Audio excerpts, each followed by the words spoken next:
Hi hello నమస్తే welcome back to Shailaja vlogs. ఇప్పుడైతే time మధ్యాహ్నం 12:15 అవుతుందండి. సడన్గా క్లైమేట్ అంతా చేంజ్ అయిపోయి ఈవినింగ్ 6 o'clockలా ఉంది చూడడానికి. వర్షం కూడా పడటం స్టార్ట్ అయింది నెమ్మదిగా. రెయినీ సీజన్లో వర్షం పడటం కంటే ఇలా సమ్మర్లో వర్షం పడుతుంటే చాలా బాగుంది కదా. బయట ఇంత చల్లచల్లగా వర్షం పడుతున్నప్పుడు మనం కూడా లోపల వేడివేడిగా ఏదైనా వండాలి కదా, మరి అప్పుడే కదా మజా ఉంటుంది. ఇంకెందుకు ఆలస్యం, మీరు కూడా వచ్చేయండి, మరి రెసిపీ స్టార్ట్ చేసేద్దాం. ఈరోజు అయితే నేను కోకోనట్ రైస్ చేద్దాం అనుకుంటున్నానండి. కోకోనట్ రైస్తో చికెన్ కర్రీ కూడా చేస్తాను. కోకోనట్ రైస్తో కాంబినేషన్ ఏదైనా సరే బాగుంటుంది. ఈరోజు ఎలాగో సండే కాబట్టి నేను చికెన్ వండుదాం అనుకుంటున్నాను. మరి మీరేం వండుతున్నారో కింద కామెంట్ చేసేయండి. దానికోసం అయితే ముందుగా బాస్మతి రైస్ 2 cups తీసుకొని దాన్ని మంచిగా వాష్ చేసుకుందాం.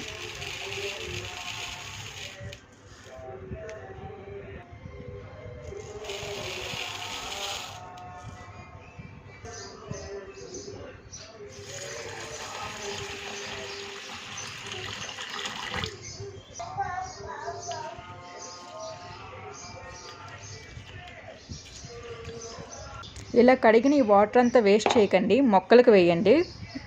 తర్వాత కొంచెం మంచినీళ్ళు ఇందులో వేసుకొని ఒక 20 నిమిషాల పాటు దీన్ని పక్కన పెట్టుకుందాం. 20 నిమిషాల్లో ఈ రైస్ అనేది నానుతుంది కదా. ఈలోపు మనం కోకోనట్ మిల్క్ అనేది రెడీ చేసుకుందాం. అందుకోసం ఒక కోకోనట్ అయితే తీసుకుంటున్నాను.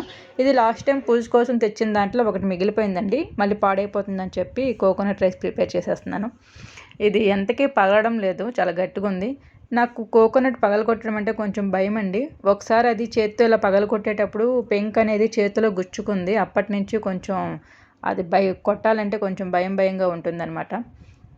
ఎలా అయితేనే మొత్తానికైతే దీన్ని కొట్టేశాను. ఎగోండి చూడండి, చాలా కొంచెం వాటరే ఉందండి అందులో. చిన్నపిల్లలకి పట్టే గరగా ఫుల్గా కూడా లేవన్నమాట. బట్ ఈ సమ్మర్లో ఈ మాత్రం వాటర్ కూడా చాలా మహాప్రసాదం కదా. సమ్మర్ అనే కాదు, ఏ సీజన్లో అయినా సరే కోకోనట్ వాటర్ మంచిదండి. వీలైతే మీకు కుదిరితే తాగడానికి ట్రై చేయండి. మీకు నేను చెప్తున్నాను కానీ నేనైతే ఏది పాటించనండి, చెప్పడమే కానీ. ఇదిగోండి ఇప్పుడు పీసెస్గా అయితే కట్ చేసుకుంటున్నాను. మీలో ఎవరికైనా సరే కొంచెం ఈ కొబ్బరిని తీసేది ఈజీ మెథడ్ ఏమైనా తెలుసుంటే నాకు కొంచెం చెప్పండి, నేను తప్పకుండా ఫాలో అవుతాను.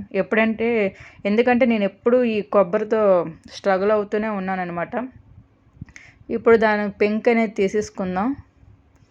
తర్వాత వీటిని మంచిగా వాష్ చేసుకుందాంలేండి. ముందైతే పెంక్ అంతా తీసేసి చిన్న చిన్న ముక్కల్లాగా పక్కకు తీసుకుందాం.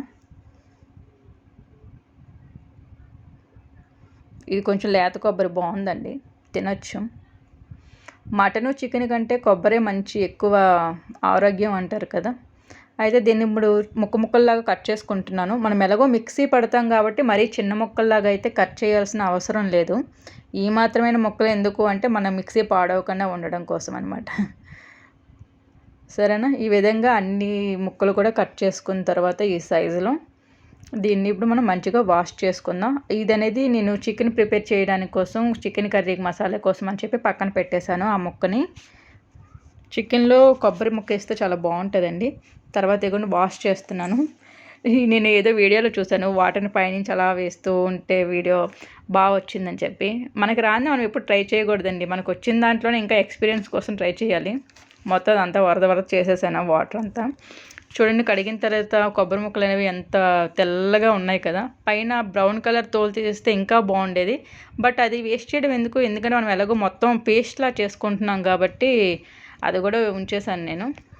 ఇప్పుడు దాన్ని మొత్తం మెత్తగా మిక్సీ పట్టేసుకున్నాను. ఇగోండి ఈ విధంగా. దీని నుంచి మనం పాలు తీసుకుందాం. దానికోసం మీ దగ్గర ఏదైనా కాటన్ క్లాత్ లాంటిది ఉంటే దాన్ని తీసుకోండి. నా దగ్గర అలాంటిది ఏం లేదని చెప్పి నేను ఇలా స్ట్రైనర్తో చేస్తున్నాను అనమాట. కింద ఒక గిన్నె పెట్టుకొని స్ట్రైనర్తో అలా పైన ఫోక్తో అలా చేస్తామంటే కింద పాలు చూడండి ఎలా పడుతున్నాయో. ఆ విధంగా పాలు వస్తాయి అనమాట. అందులో కొంచెం కొంచెం వాటర్ యాడ్ చేసుకుంటూ మీరు తీయండి అనమాట.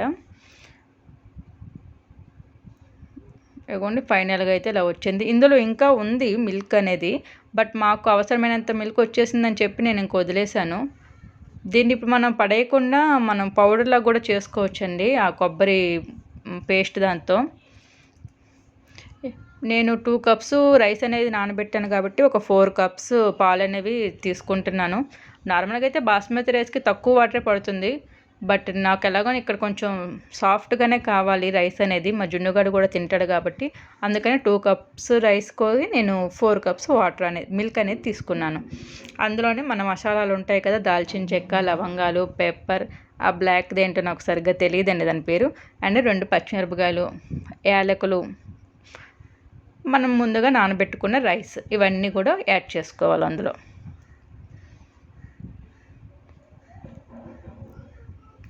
అవన్నీ అందులో యాడ్ చేసుకుని మంచిగా బాగా కలుపుకొని మూత పెట్టేసుకుందాం. కోకోనట్ రైస్ మీలో ఎంతమందికి ఇష్టమండి? దీంతో ఏ కాంబినేషన్ అయినా సరే బాగానే ఉంటుంది కదా. బిర్యానీ తినే కంటే కోకోనట్ రైస్ తింటే మంచిదని నా అభిప్రాయం, ఎందుకంటే కొబ్బరికాయ అనేది చాలా మంచిది కదా. మూత పెట్టేసుకుని ఒక 5 నిమిషాల పాటు ఉడికిన తర్వాత చూడండి ఇలా పొంగులా వచ్చేసి ఎలా ఉడుకుతుందో. ఇలా ఉడకడం స్టార్ట్ అయిన తర్వాత ఇందులో మనం సాల్ట్ అనేది యాడ్ చేసుకుందాం. అందులోనే కొంచెం 1 స్పూన్ గీ కూడా యాడ్ చేసుకుందామండి ఫ్లేవర్ కోసం. కొబ్బరిలో ఆల్రెడీ కొంచెం ఆయిల్గానే ఉంటుంది, అవసరం లేదు, మీరు కావాలంటే స్కిప్ చేసుకోవచ్చు. నేను కొంచెం ఫ్లేవర్ కోసం అని చెప్పి యాడ్ చేస్తున్నాను. గుడ్ ఫ్యాట్ కదా నెయ్యి అనేది, అందుకోసం. అందులోనే ఒక నిమ్మకాయ తీసుకొని దాన్ని కూడా జ్యూస్లా పిండుకుంటున్నానండి. ఇవన్నీ వేసుకున్న తర్వాత ఒకసారి అంతా బాగా కలుపుకొని మూత పెట్టేసుకోవాలి. మొత్తం ఈలోపు రైస్ ఉడకడం అయిన తర్వాత మనం చికెన్ కర్రీ అనేది ప్రిపేర్ చేసుకుందాం. ఈ మధ్యలో అది ఉడుకుతూ ఉంటుంది అక్కడ. దానికోసం అయితే క్లీన్ చేసుకున్న ఒక ఫ్రెష్ చికెన్ తీసుకున్నానండి. చూడండి చిన్న చిన్న ముక్కల్లాగా కట్ చేసుకున్నాను. చిన్న చిన్న ముక్కల్లాగా కట్ చేసుకోవడం వల్ల ఏంటంటే కొంచెం తొందరగా ఉడుకుతుంది, మన గ్యాస్ కూడా కొంచెం ఆదా అవుతుంది. మధ్యతరగతి బతుకులు కదండి, కొంచెం పిసినారితనంగానే ఉండాలి మరి, ఏమంటారు? అయితే ఇందులో మరి కొంచెం మసాలాలన్నీ యాడ్ చేసుకుంటున్నాను. కొంచెం ఏమంటారు పసుపు, అండ్ 1 స్పూన్ కారం, కొంచెం జీలకర్ర పొడి అండ్ ధనియాల పొడి, అందులోనే పెరుగు అండ్ కుకింగ్ వెనిగర్ అనేది కేవలం ఆప్షనలేనండి, ఎందుకంటే నేను ఆల్రెడీ బాటిల్ కొనేసాను కాబట్టి అది ఎలా అయినా అవగొట్టాలని చెప్పి నేను వేస్తున్నాను. అది మీ దగ్గర ఉంటేనే వేయండి, లేకపోతే లేదు. అందులోనే అల్లం వెల్లుల్లి పేస్టు, కొంచెం ఆయిల్ కూడా వేసుకోవాలి.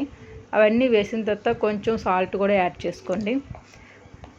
సాల్ట్ అనేది కొంచెం చూసుకుంటూ యాడ్ చేసుకోండి, మళ్ళీ ఎక్కువ అయిపోయిందంటే మళ్ళీ ఇబ్బంది అయిపోతుంది. ఏదైనా ఎక్కువైందంటే కొంచెం తినగలమేమో కానీ సాల్ట్ ఎక్కువైందంటే మాత్రం చాలా కష్టమైపోతుంది కదా.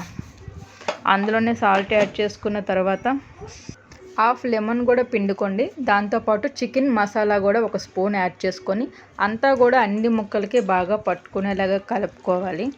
ఇలా ఒక 2 మినిట్స్ పాటు అంతా కలుపుకున్న తర్వాత దీన్ని ఒక 20 మినిట్స్ పాటు పక్కన పెట్టేసుకోండి. ఈలోపు మన రైస్ ఎంతవరకు వచ్చిందనేది చూసుకుందాం. రైస్ మొత్తం బాగా ఉడికిపోయిన తర్వాత ఇలా ఆటోమేటిక్గానే కుక్కర్ అనేది ఆఫ్ అయిపోతుందండి. చూడండి మన రైస్ అంతా అయిపోయింది. సో మనం ఇప్పుడు ముందు కర్రీ ప్రిపేర్ చేసుకుంటే డన్, తినేయచ్చు వేడివేడిగా. వర్షం ఆగిపోయేలోపు మనం తినాలి, అప్పుడే కదా బాగుంటుంది మరి. దానికోసం అయితే కర్రీ ప్రిపేర్ చేయడానికి నేను 3 ఆనియన్స్ అయితే తీసుకున్నానండి, మీడియం సైజ్ అనుకుంటా. ఈ మధ్యలో ఉన్న పార్ట్ అయితే ఇలా తీసేయాలి, ఇది ఒకటి. అండ్ టమాటాలో కూడా సెంటర్లో ఒక పార్ట్ ఉంటుంది కదా, అది కూడా తీసేయాలంటారు. పాయిజన్ ఏదో ఉంది అంటారు, అది ఎంతవరకు నిజం అనేది నాకైతే తెలియదు.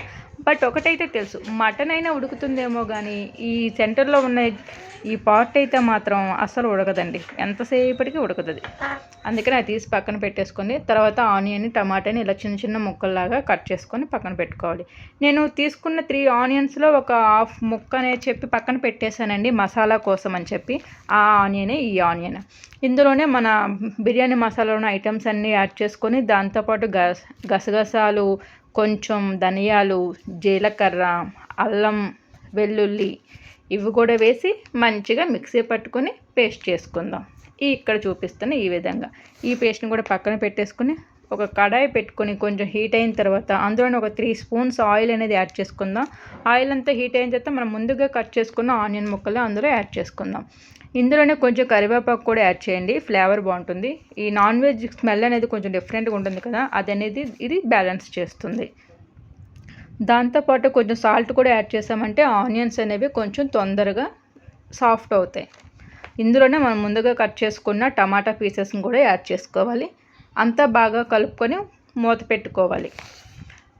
ఆనియన్ టమాటా మెత్తగా అయిన తర్వాత మనం ముందుగా కలిపి పెట్టుకున్న మసాలాని అందులో యాడ్ చేసుకుందాం.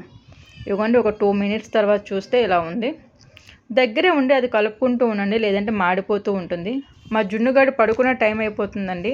మళ్ళీ తినకుండానే పడుకుని పోతాడేమో అని చెప్పి నేను కొంచెం తొందరగానే వండడానికి ట్రై చేస్తున్నాను. మీరైతే మాత్రం టమాటాను ఆనియన్స్ బాగా సాఫ్ట్ అయిన తర్వాతనే మసాలా వేసుకోండి.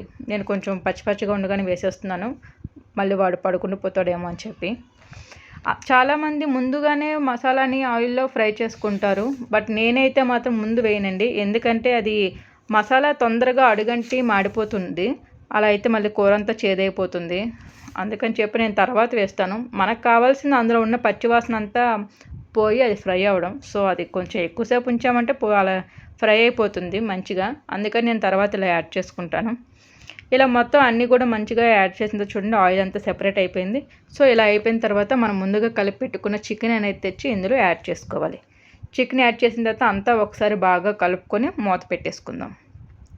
అది కూడా హై ఫ్లేమ్ మీద ఒక 10 మినిట్స్ పాటు మూత పెట్టుకొని ఉడికించుకోవాలండి. ఇప్పుడు చూడండి, 10 నిమిషాల తర్వాత మూత తీసి చూస్తే ఈ విధంగా చికెన్ నుంచి వాటర్ అంతా కూడా సెపరేట్ అవుతూ ఉంటుంది. ఈ టైంలో మనం ఫ్లేమ్ అనేది మీడియంకి అడ్జస్ట్ చేసుకుందాం. ఇందులోనే ఇప్పుడు కారం అండ్ సాల్ట్ కూడా యాడ్ చేసుకోవాలి.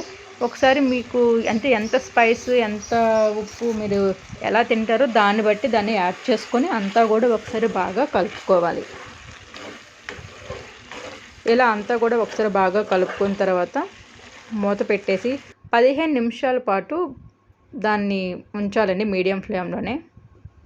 నేను ఇక్కడ గ్రేవీగా ప్రిపేర్ చేద్దాం అనుకుంటున్నాను కాబట్టి వాటర్ అనేది కొంచెం యాడ్ చేసుకున్నానండి. మీరు ఎవరైనా ఫ్రై చేసుకోవాలనుకుంటే వాటర్ యాడ్ చేయకండి. ఆల్రెడీ చికెన్లోనే వాటర్ ఉంటుంది కాబట్టి దాన్ని బట్టి అది ఉడుకుతుంది. సో ఒక 15 నిమిషాల తర్వాత చూస్తే ఇలా ఈ విధంగా ఆయిల్ అంతా సెపరేట్ అయ్యి ఉడికిపోయిందండి. ఇంకొక 2 నిమిషాల పాటు లో ఫ్లేమ్లో మంటను పెట్టుకొని ఉడికిద్దాం. దాంట్లోనే కొంచెం కొత్తిమీర కూడా యాడ్ చేసుకొని స్టవ్ ఆఫ్ చేసి ఒక గిన్నెలోకి తీసుకుంటే టేస్టీ అయిన chicken curry ready with coconut rice. చాలా బాగుంటుందని మీరు కూడా ట్రై చేయండి. Thanks for watching.